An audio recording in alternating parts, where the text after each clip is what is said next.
Good morning, everybody. Good morning, Senkos, head teachers, and people at the university, and those of you who are from further afield.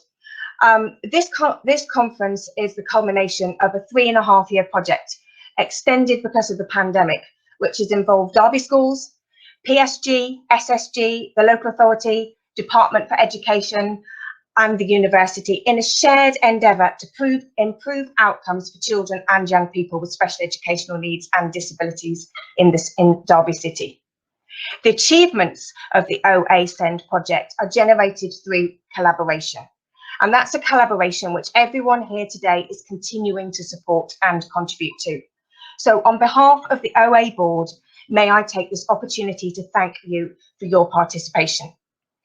Many of you here today will have been involved in some way in the SEND peer review, and it is this work that underpins today's proceedings, be that the research presented by the keynotes, Professor Debs Robinson, the chosen theme of Andre Imich's keynote, and the OA inclusion work and legacy planning, which Debbie Gearing will speak about later, as well as all the afternoon's workshops.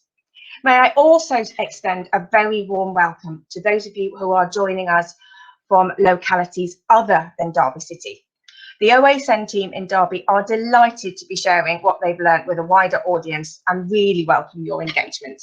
So from all of us here, thank you ever so much. So over now to talk about the conference and the platform which we're on. So I'm just going to click on a slide. Okay, so this is the agenda for the conference.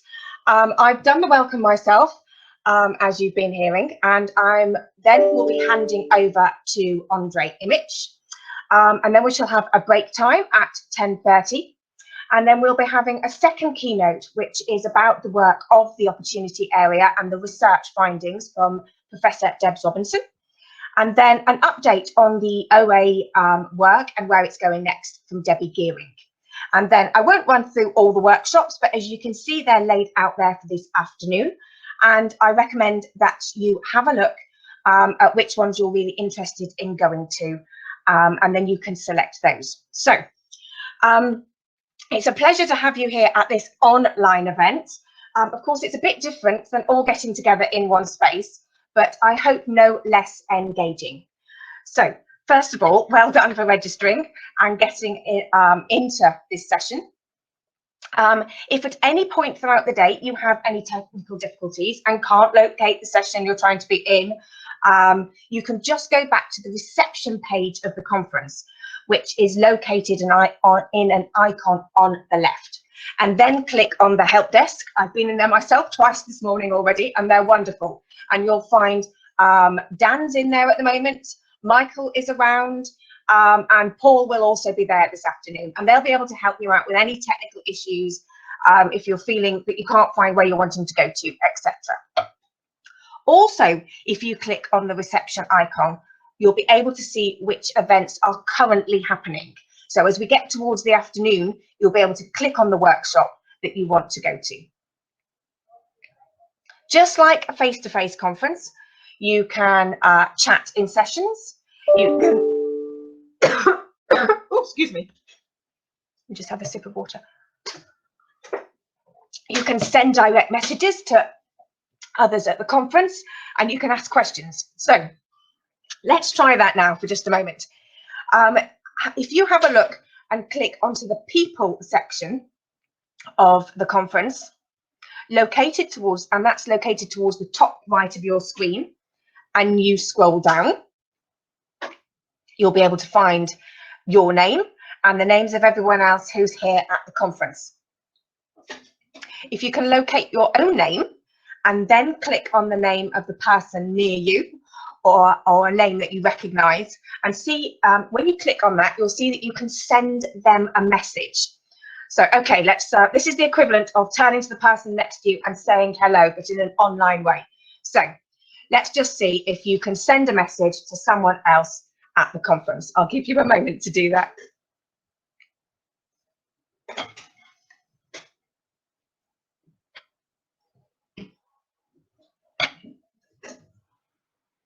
Paul, can you see messages coming in from people?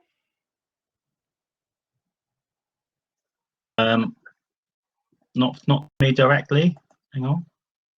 There's a couple of people on the chat saying that they can't get into the back room. Oh, we've got that one from Kath. There's a few messages on the right hand side, but I think the people one is a direct message. So, okay. But on the chat, there's a few people saying two things there. If you want to look at that. Fantastic. What you might want to do is you might want to use the chat to say hello to someone now, if that's easier. So please feel free to post. You'll also see that you can schedule meetings with a person. So you can invite them to a video call, and in the break times and the lunch times, you can catch up with people as well.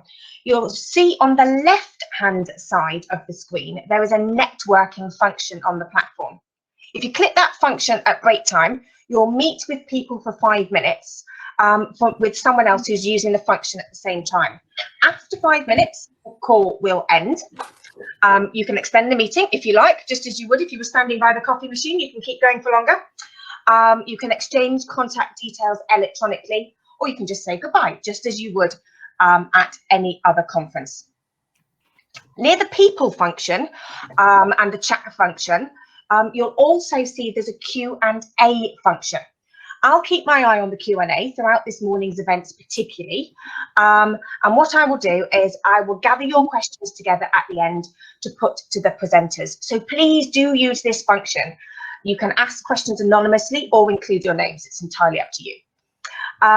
If you particularly like a question that someone else has asked, do click the like function, because that will rate those questions and move them to the top of the list and help me to pick out those ones that are most important to everybody. Just to let you know that both sessions this morning are going to be recorded and this afternoon. So you'll be able to catch up with anything if you miss it after the event, but also be aware from a filming perspective that these videos will be posted. So without further ado, I'm going to introduce our first speaker, Andre Imich. And it gives me great pleasure to introduce Andre.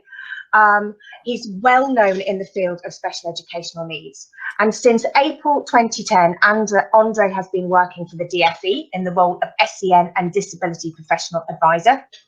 He's extremely well known and respected by those in the field, and more widely in education, his significant contributions were instrumental in shaping the Children and Families Act and other key SEND legislation.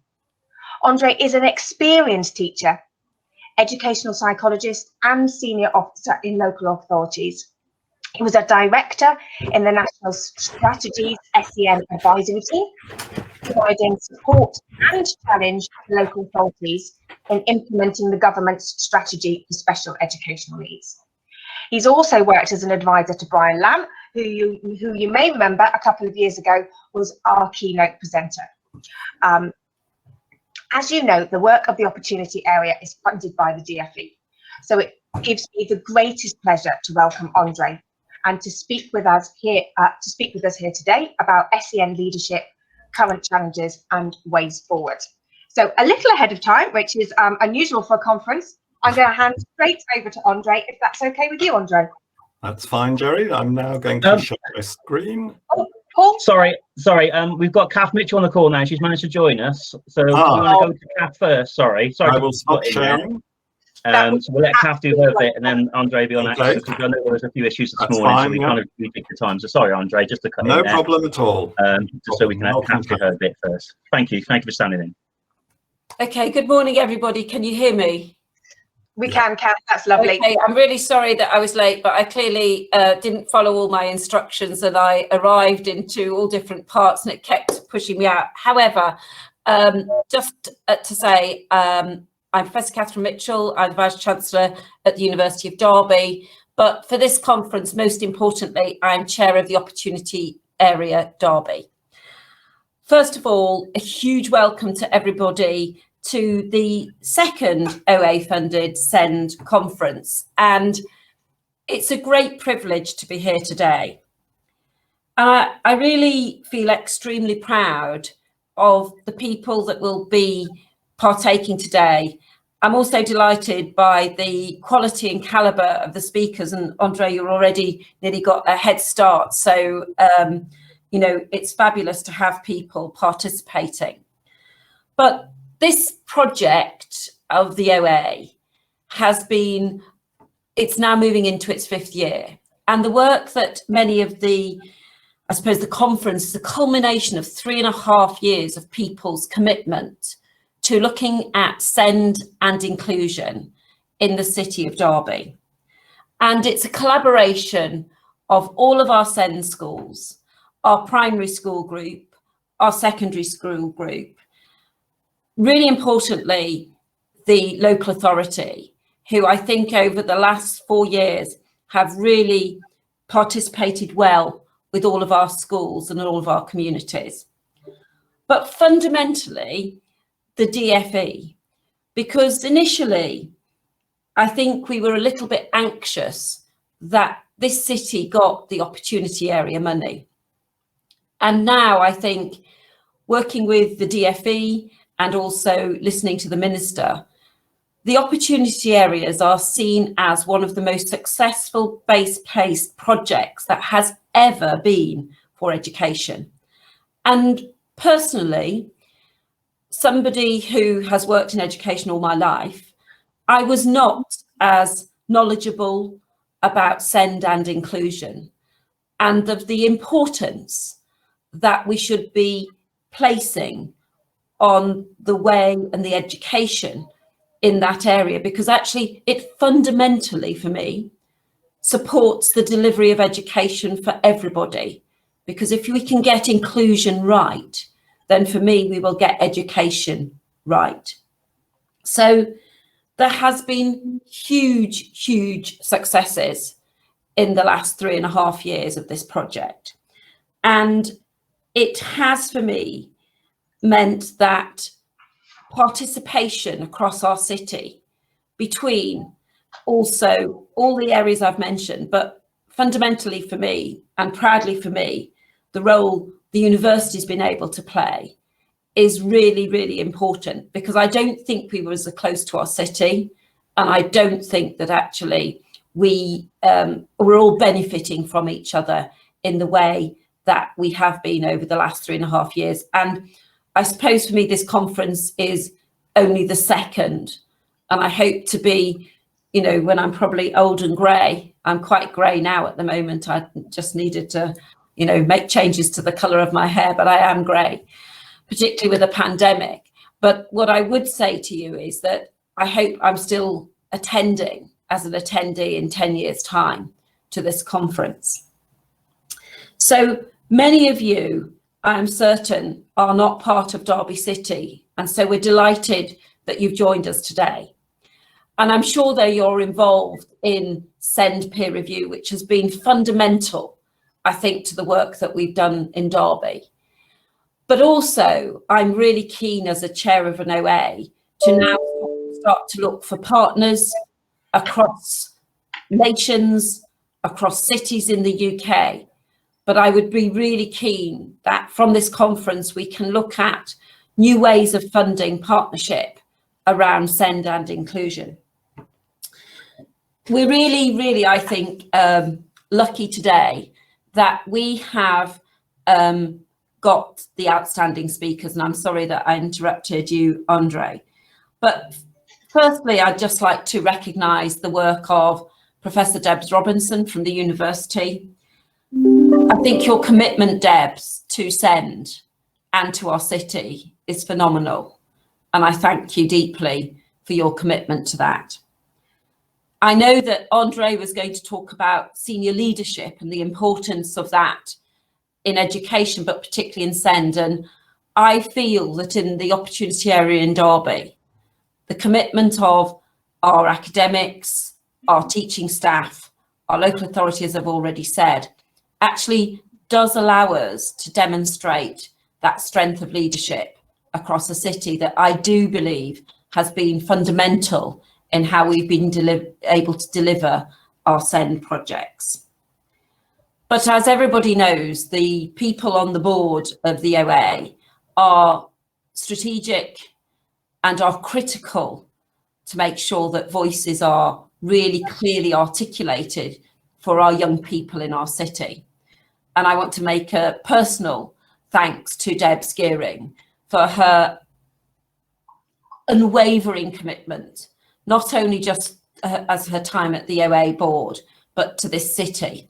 Because it is without voices like Deb's, who can clearly and I think calmly, which is always very important, articulate and be the voice for our young people in the city.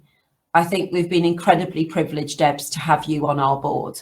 And I thank you for that very, very clear voice. And what we can now see in the legacy and sustainability of this opportunity area is that SEND and inclusion is at the heart of where we see we need to sustain our commitments. So just really to everybody in the audience and to everybody, I think, committed to sending inclusion, I would ask you today to commit and to continue to commit, but also to look at the importance of sharing best practice. And I really want that the opportunity area Derby is able to share that practice. And if we have some ideas post this conference, that we can collate these and look for further funding and further opportunities to really enable high quality, impactful teaching and engagement for all of our young people in the city. But for this conference, particularly young people with SEND, special educational needs and disabilities, which I believe if we get those engagements right, fundamentally improve education for all. So I apologise again for my late arrival. I was on time, I was just in the wrong place. But I thank all of the coordinators for putting this SEND conference together. And I really hope that you have a very engaging time.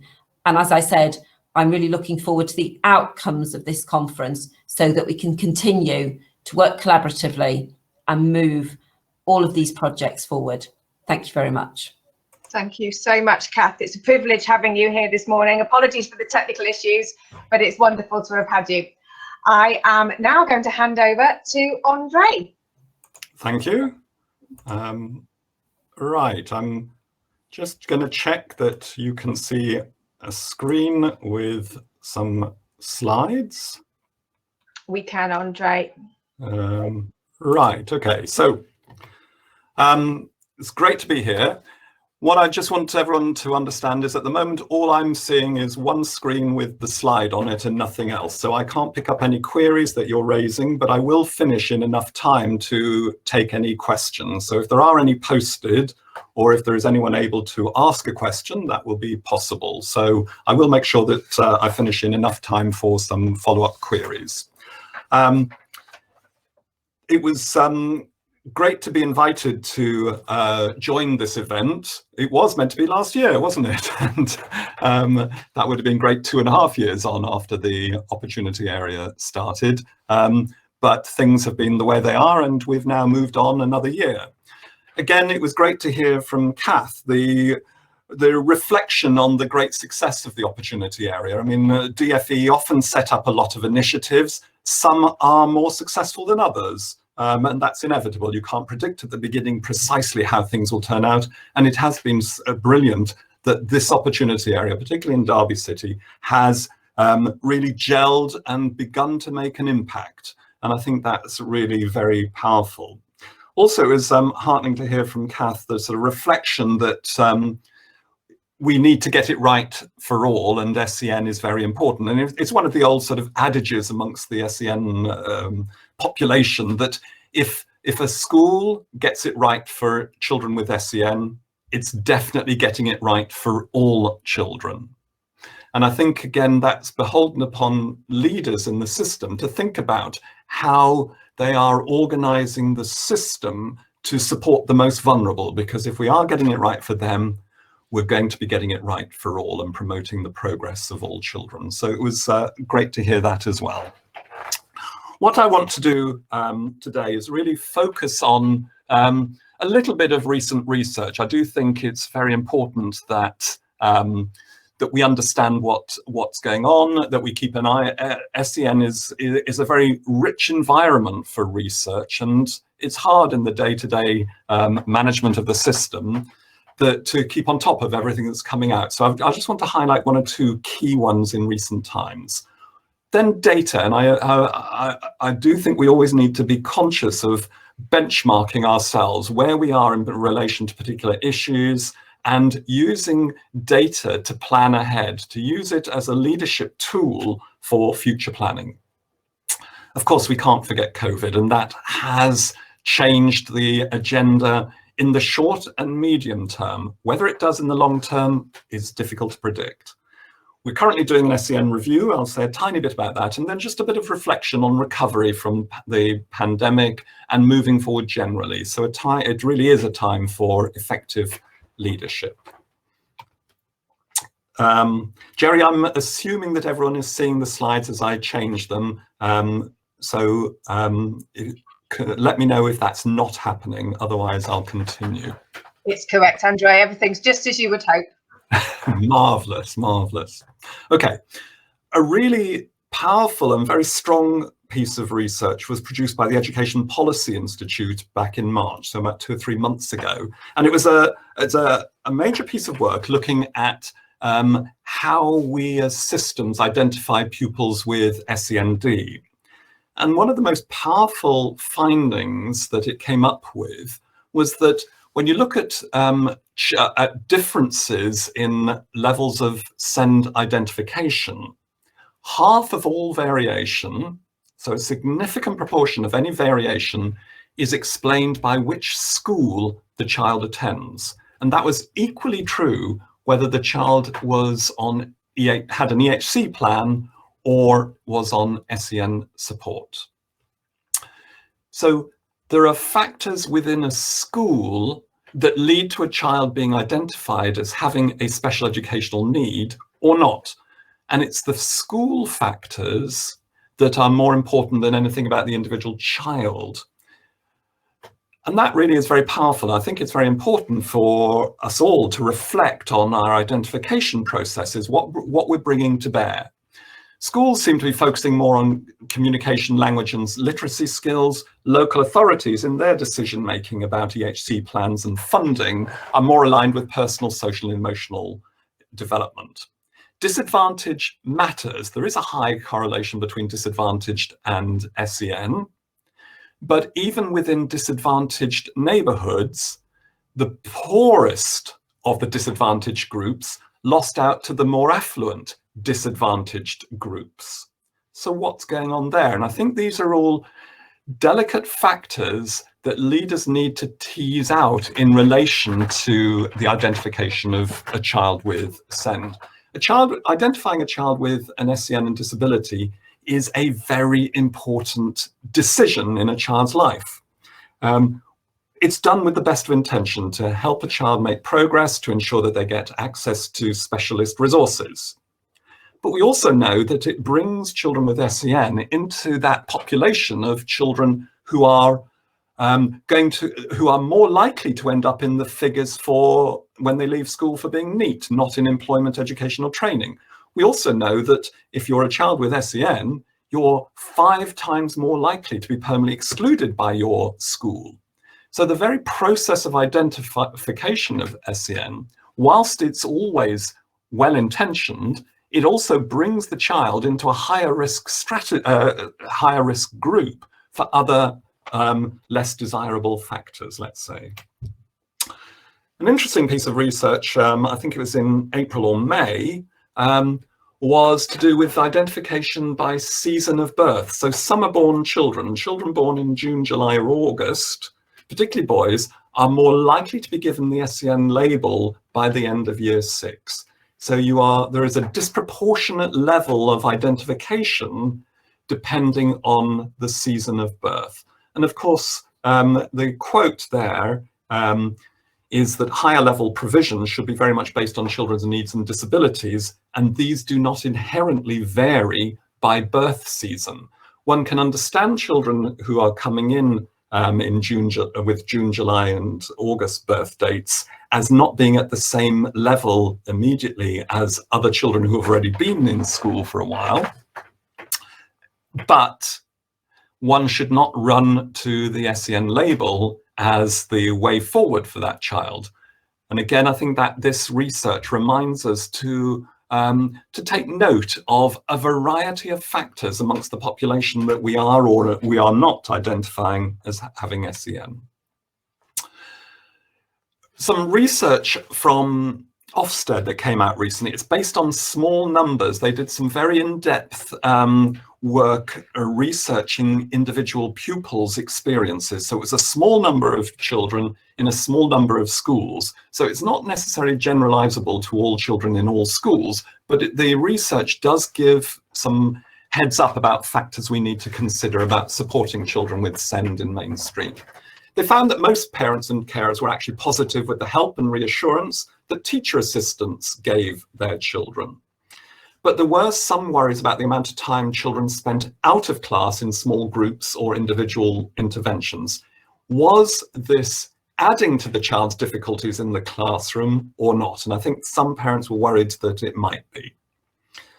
And barriers to effective provision, school staff not knowing the pupils well enough, so not understanding their learning styles and needs fully. School leaders not always involving families fully in provision planning. The process we know certainly since 2014 is co-production. There was still insufficient, families were still saying that they felt insufficiently involved by their schools in planning provision and in monitoring and reviewing. And of course, the importance of external agencies being available to work together was an issue. We also know that time for SENCOs for their role varies significantly from one school to another. There was a report published, I think it was last week, which again reinforced this issue about the variability in time for SENCOs. At the moment, this is a school decision, and schools are making different decisions about the amount of time they're providing for SENCOs in their role. Looking more widely, what we're seeing, what this graph is showing, is about the number of EHC plans in England. We are going through a period of very significant growth in the number of education, health and care plans. You can see that up to about 2015, there was a very static number of children and young people with an education, health and care plan. But since 2015, there's been a very steady rise. That includes population of those in FE who were not previously recorded. So the graph there on the most right-hand one, the 2021, the orange element of that bar is just about those not in FE. So it's all those with EHC plans not in FE, which you would think was the equivalent of the 2014 figure at the top of that. So that's all 2014, but you can see there's a significant increase. So there are children going up, the number of children with plans is going up. How does that compare? Well, if the leaders are trying to make comparisons with their own situation, there is data to be had. So here we have some data, leadership, knowing your population, understanding the sort of breadth of needs in your either in your local authority or in your school or other setting. SEN support, let's have a look there. In England, it's been going up steadily for the last 3 years, from 11.9% to 12.2%. What we can see, though, in Derby is a slightly different picture. 3 years ago, it was, well, I think we would call that significantly above the national average. But over the last 3 years, the figure has come down, and now Derby City is in line with the national average, 12.3% compared to 12.2%. So that's SEN support. For EHC plans, the number of pupils with EHC plans, as reflected in my previous graph, you can see is rising very significantly. What you can see also in Derby City is that it's also rising at a similar rate, but is also a fair bit above the national average. So SEN support is now in line with the national average. EHC plans are above the national average. And I think these are benchmarking questions for leaders. So people need to be able to compare and contrast their situation. What percent of my school population has SEN? What percent is at SEN support? What percent is has got an EHC plan? It's also possible to take data that was published last week, for example, by the department. Once a year, school census data produces data based on category of need. And one needs to be able to compare the category of need percentages in my school with the category of need nationally. What does all this data tell me about my pupils and about my school's SEN system, how my school is operating in relation to the identification of SEN? One of the things we need to always remember with data is that it's the start of a story rather than the end. If your school is significantly different from the comparisons with other schools, that might be a totally valid position to be in because of other factors that exploring the data will unpick. But I do think it's important to be able to draw another line here. So at the bottom of this line, England, Derby City, my school. Where does my school sit on that? How does my school compare? What's the story about my school's position in relation to my local authority and in comparison to England as a whole?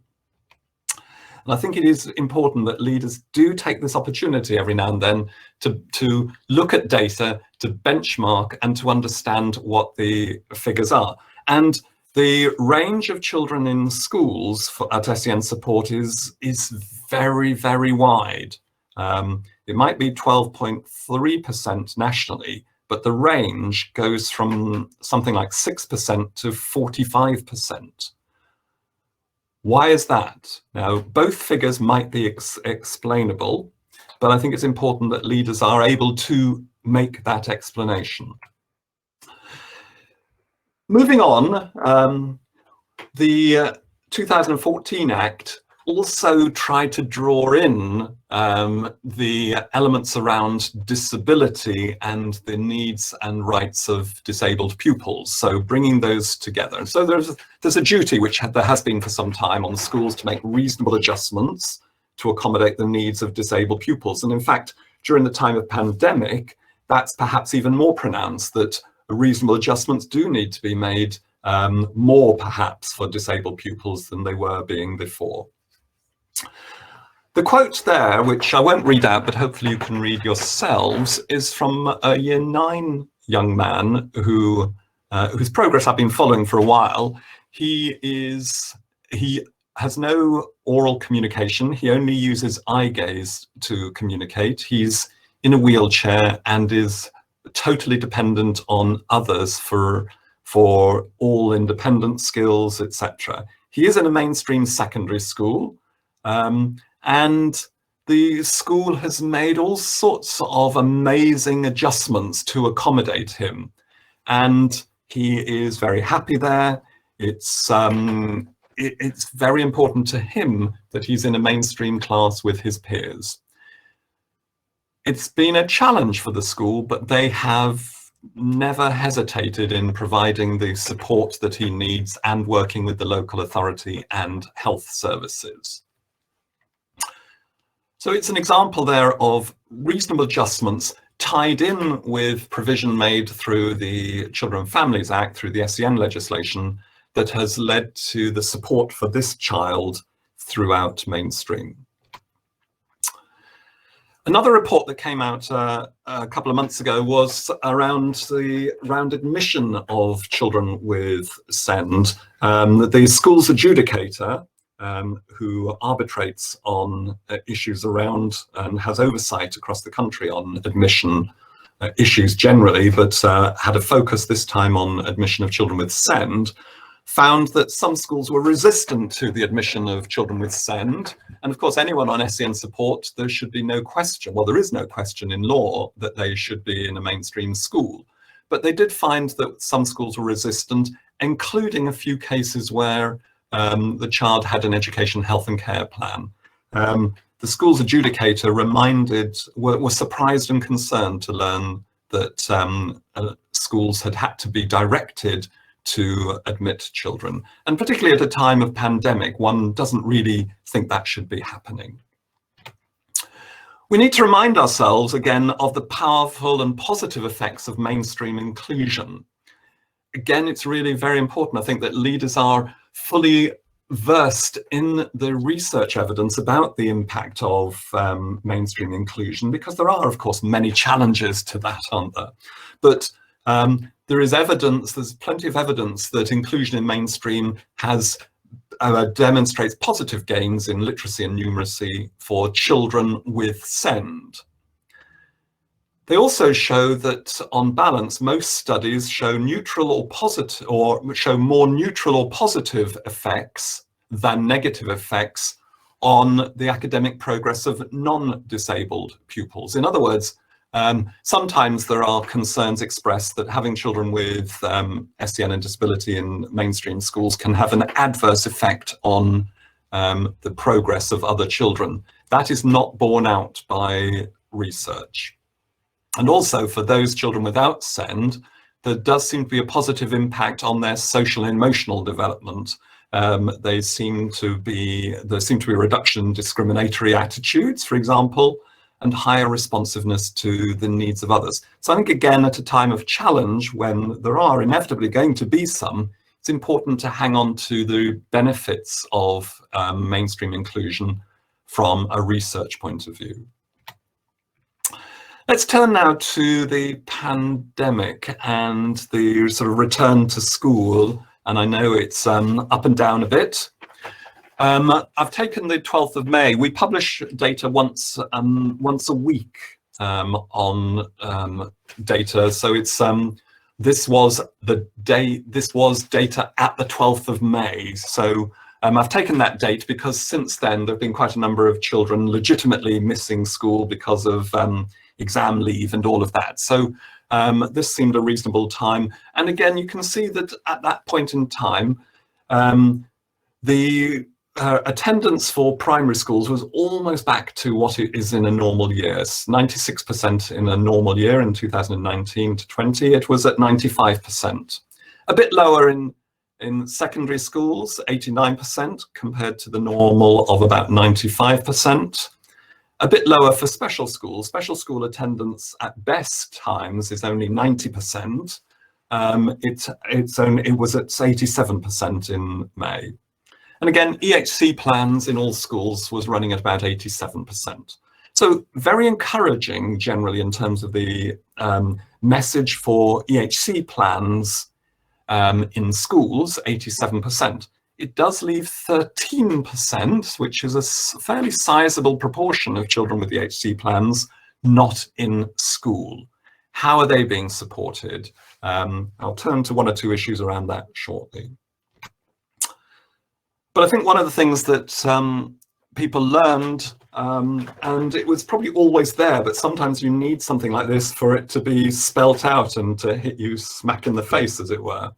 The value that children and parents place on school generally. Take it away and it is hugely missed. So these are some quotes from some children and their parents. I won't read them all out. Let me just pick a couple. For my son, the last two lockdowns, he really struggled with the work at home and the lack of routine. These are challenges around supporting children at home. He is at school this time and the difference in him is amazing. I think that quote was made in about March. The middle one on the right, I'm shielding. This is a young man who's got severe health problems and has been unable to attend for nearly a year. But the value he places on the support from the school. Every day I join for tutor time when I can see my friends and be part of the group. this social time and teaching has been a lifeline and contributed positively to my mental health. So clearly schools are valued by children and families, and I think that's been one of the important learnings from the pandemic. We also need to, again, look at research. There's been a lot of research that's been coming out regularly throughout the pandemic around the impact on children generally, health and well-being, etc.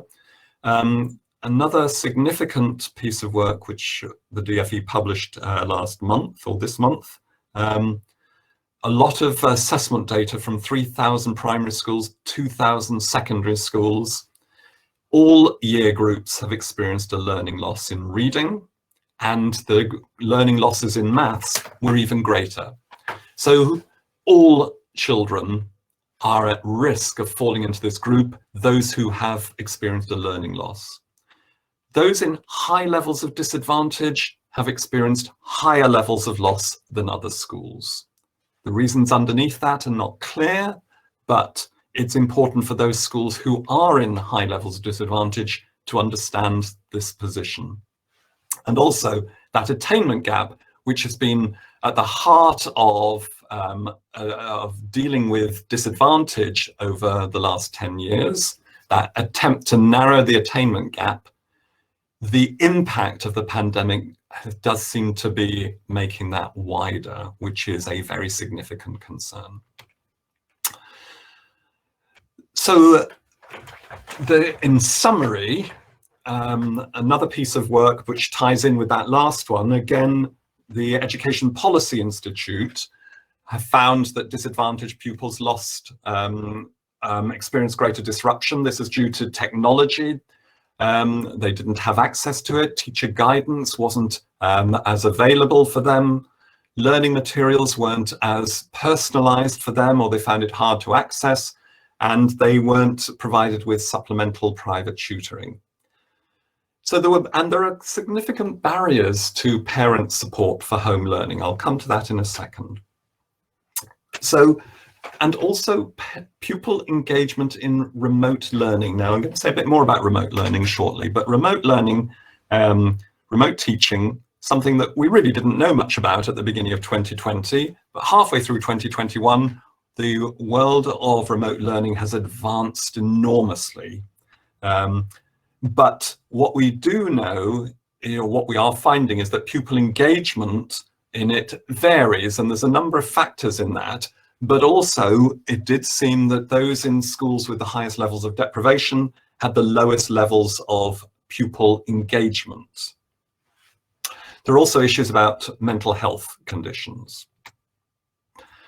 Turning to mental health conditions, again, disadvantaged groups, those from lower income families or those with special educational needs have got elevated, higher levels of mental health issues. So again, we need to make sure that we are prioritizing well-being. And we've certainly launched the Wellbeing for Education Recovery Programme, which is being led by every local authority and I would like to think, is known by most schools present today. It's certainly been used to fund additional senior mental health leads in secondary schools and wider. But this is designed to support schools in providing support for children who are experiencing additional COVID pressures. I said I'd say a bit more about remote learning. This was a survey of over 1,700 parents in London. So it was carried out during springtime. What it found was that only 13% of those parents felt that remote learning fully met their child's needs. 45% said it partly met their needs, but a significant number said it did not meet their needs. And we wondered why that was, and they put their concerns in rank order.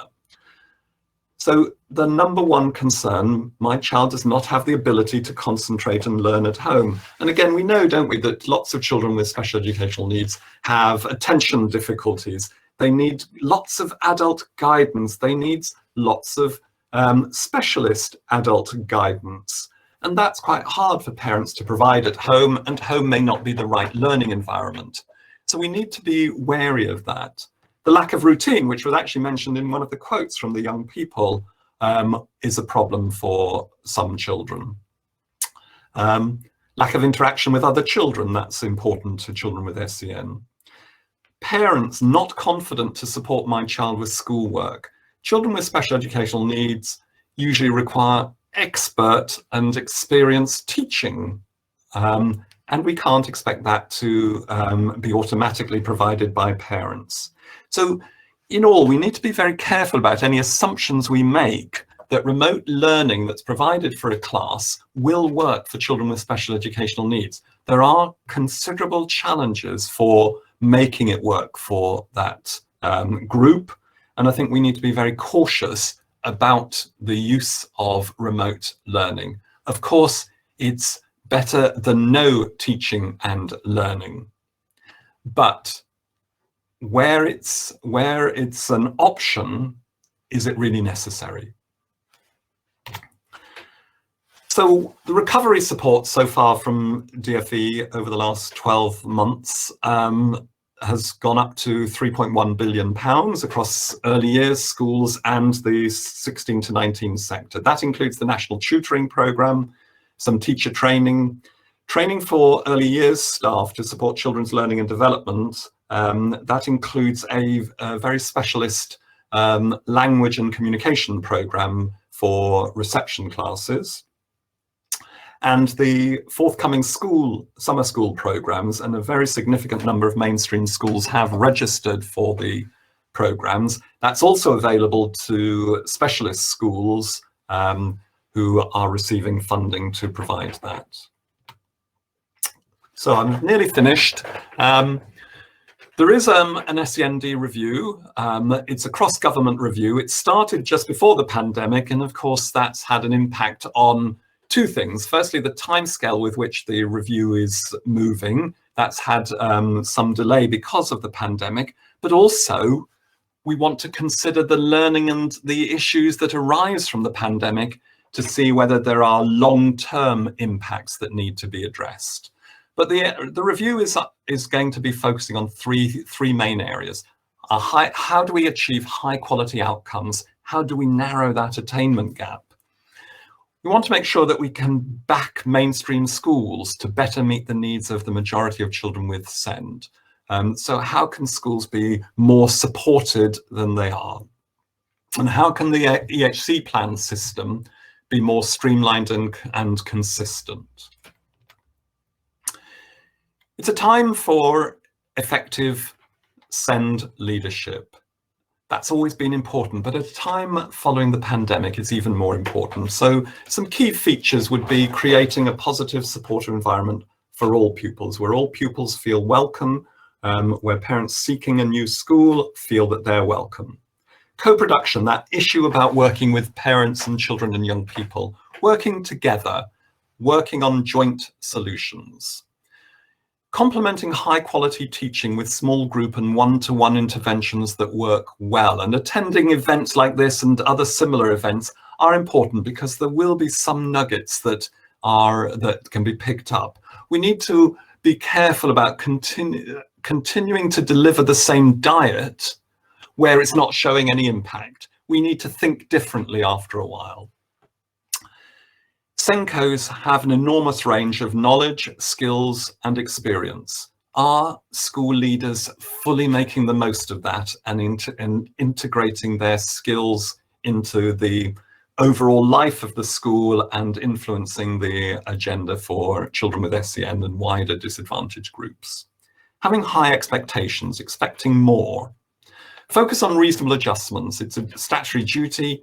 It's probably more important now as children are returning, trying to get back into learning from the pandemic, but there may be issues there.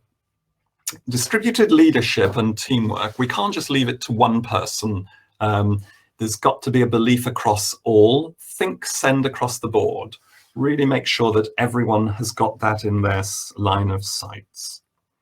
Okay, I'm going to, I think, stop sharing and rejoin you all. And right, so I'm back and I'm happy to take questions. How should we organise this, Jerry? Fantastic. Thank you so much, Andre. Just before we get into questions, can I thank you so much for that really informative focus you've placed on Derby in particular has generated some questions at the side, which I'll share with you in a moment. And the focus on remote learning is so, and the effects of the pandemic on children with special educational needs is really interesting, and also, as you can imagine, generated questions. Also, I could just say that the next keynote will also pick up on this further, so you've pitched that just beautifully. And also workshop 3 is about exploring remote learning. So Andre, thank you, a wonderful keynote, which has been really relevant. I can see the questions actually, so you don't need me to read them out. I'm happy to take them in order. I think Kate starts, is that right? Kate Browning is the first one? They start from the bottom actually with anonymous. Oh, so, the first one, so the first question that came in was, how does the rise of VHC plans correlate with birth rates? It's way, way, way above the increase in the pupil population or the child population. I don't have the data, but it's something you can imagine we ask ourselves, and certainly the rise in EHC plans does not correlate with the rise in any pupil population. Do other local authorities still have access to other routes of funding compared to Derby just having the EHC route? That I can't answer about all other authorities. And I think it's something for leaders in Derby, school leaders and local authority leaders, and I would suggest your school's forum to reflect on that, whether that is one of the issues driving the increase in funding locally. So different local authorities have a degree of latitude around how they organise funding, high needs funding allocation for schools. There's a degree of latitude, not a huge amount, but they do vary. And I think it's just one of those things that one would need to delve into with local leaders. So I would think the schools forum would need to be involved in that, as well as representative head teacher leaders and local authority leaders. Derby City has raised that a large amount of funding is spent on out of authority specialist settings. What is the breakdown of these pupils in terms of need and pupil premium? I assumed that was pupil premium status, pupil premium. Yeah. The data is available. I don't have it at my fingertips. I could probably find it in 10 minutes. But generally, local authorities across the country are worried about the number of placements made in out of area specialist settings. The number in independent and non-maintained special schools has continued to rise for the last 5 years. That tends to be a more expensive setting to place a child in. And local authorities want to make sure that they are developing a system so they're strengthening their within local authority capacity. So making sure that their own special schools are able to accommodate a wider range of need is usually a very important part of a strategy, as well as doing what I was saying the review wants to do, is look at how we can strengthen mainstream schools as well, because sometimes there are some oddities in placements. It's difficult to, that data would be available, I can't say who, anonymous, Mr. or Mrs. Anonymous. That data is available, and it's always interesting to break that down. Kate Browning, do we envisage a need to make revisions to the SEND code of practice following consultation? It's almost impossible to imagine that one will be able to bring in the changes that will be needed without changes to the code of practice. But I can't categorically say today that it will change. That would be preempting the publication of the review. And what I can say is the review will be published, and when it is, there will be a period of consultation. So people like everyone here today will be able to feed in either individually or collectively. I mean, a shared view from the learning from the Derby opportunity area about what makes a difference for children with SEND would be a good thing in principle. So, so it's impossible to say whether it will be necessary, but I can't imagine it won't. Right, anything else, Jerry? No, that is the last of the questions that have come up in the chat or in the Q&A. Feel free, we're still here for a moment. If you're frantically typing, do keep going. Oh, was that one more or just a general pinging in? No, I think that's fine. Andre, it just brings me great pleasure to thank you for everything that you, I thought I could hear somebody typing, so to speak. So there's one in from Sarah Leagood. You might just be able to see that. Are there plans to expand the data set and approach to include post-16 providers? I provided data mostly on schools today, that the level of SEN support is only about schools. The 3.7% of EHC plans, that was related just to the school population. But we do have that first bar chart.